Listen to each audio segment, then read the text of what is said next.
নীল নব ঘনে আষাঢ় গগনে তিল ঠায় আর নাহিরে, ওগো আজ তোরা যাসনে ঘরের বাহিরে। এখন চলছে আষাঢ় মাস, তো এই সময়ে প্রায় সারাদিনই বৃষ্টি থাকে, এমন দিন যায়। তো সেই রকমই দিন এখন যাচ্ছে।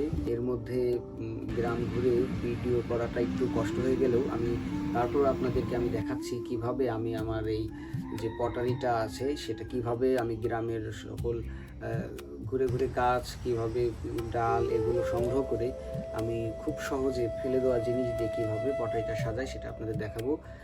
আরেকটা কথা, সেটা হচ্ছে যে এই পটারিটা কিন্তু মানে এই ফ্লাওয়ার ভাসটা কিন্তু আমি নিজেই তৈরি করেছি। আপনি দেখতে পাচ্ছেন আমাদের পাশে এখানে আছে পটারিটা, সাদা রঙের এটা।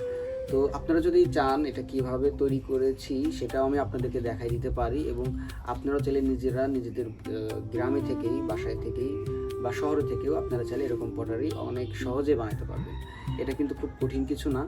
চলুন আগে আমি কিভাবে পটারিটা সাজিয়েছি সেটা দেখাই, তারপরে যদি আপনারা কমেন্ট করেন তো তারপরে আমরা এটা কীভাবে বানাই সেটা সম্পর্কে দেখাবো।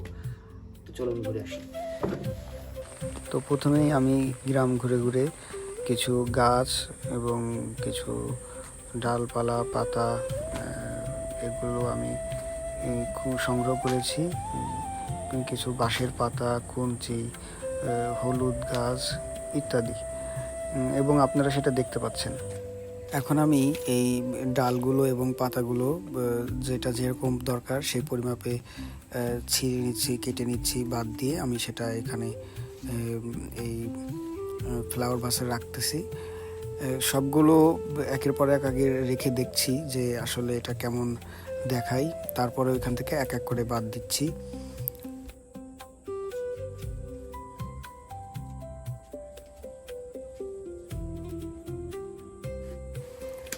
এই বারাদি গ্রাম ঘুরতে ঘুরতে আমি ফেলে দেওয়া একটা কঞ্চি পেয়েছিলাম, সেটাও আমি নিয়ে আসছি, এবং ওইটাকেও একটা সুন্দর আকৃতি দিয়ে আমি ছেটে ওটা ফ্লাওয়ার ভাসে রাখছি। এরপরে আমার পছন্দ মতো পাতাগুলো কেটে ছেটে যেভাবে ভালো লাগে সেভাবে আমি রাখছি। এটা আপনাদের যেমন ইচ্ছা এবং আপনাদের যেরকম দেখতে ভালো লাগবে মনে হবে আপনি ঠিক তেমনভাবেই রাখতে পারবেন।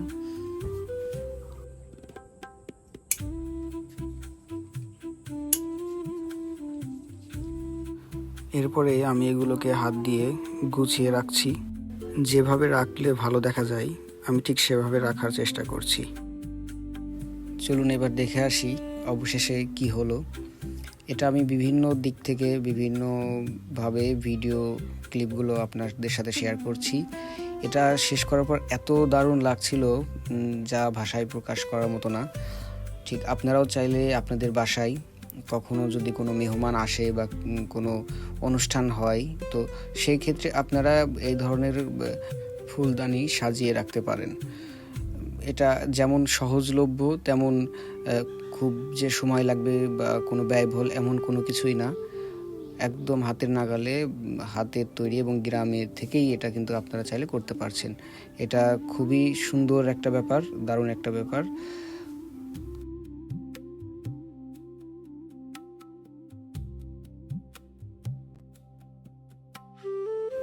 এর পরের ভিডিওতে আপনাদেরকে দেখাবো কিভাবে আমি এই পটারিটা তৈরি করেছি, একদম শুরু থেকে শেষ পর্যন্ত দেখাবো নতুন আর একটা করে, যাতে আপনারা খুব সহজেই এটা বানিয়ে ফেলতে পারেন। আর একটা আনন্দের ব্যাপার হচ্ছে আমাদের এই বারাদি ইউটিউব চ্যানেলে আরও অনেকেই সাবস্ক্রাইব করেছে, অংশগ্রহণ করেছে আমাদের সাথে। তো তার মধ্যে অনেকে কমেন্টও করেছে। তো আমি নতুন কয়েকজনের নাম না বললেই না।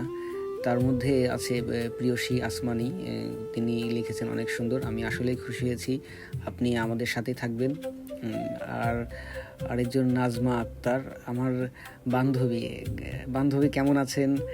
আচ্ছা, তারপরে আমাদের এখানে আরও একজন কমেন্ট করেছে হিমেল ভাই, উনি খুবই সুন্দর সুন্দর ভিডিও আপলোড করেন ফেসবুকে এবং ইউটিউবে। এবং আরেকজন সরোজ নামের, তিনি লিখেছেন পীযূষদার রিকমেন্ডেশনে চ্যানেলটা দেখলাম, ভালো লাগলো। ধন্যবাদ আপনার এমন সুন্দর মন্তব্যে, আপনার জন্য শুভকামনা রইল। এবং অবশ্যই বারাদি গ্রাম এই ইউটিউব চ্যানেলের পাশে থাকবেন, সাথে থাকবেন। আপনার জন্য শুভকামনা। এবং যারা এই ভিডিও দেখছেন তারাও কিন্তু অবশ্যই সাবস্ক্রাইব না করে থাকলে অবশ্যই সাবস্ক্রাইব করবেন।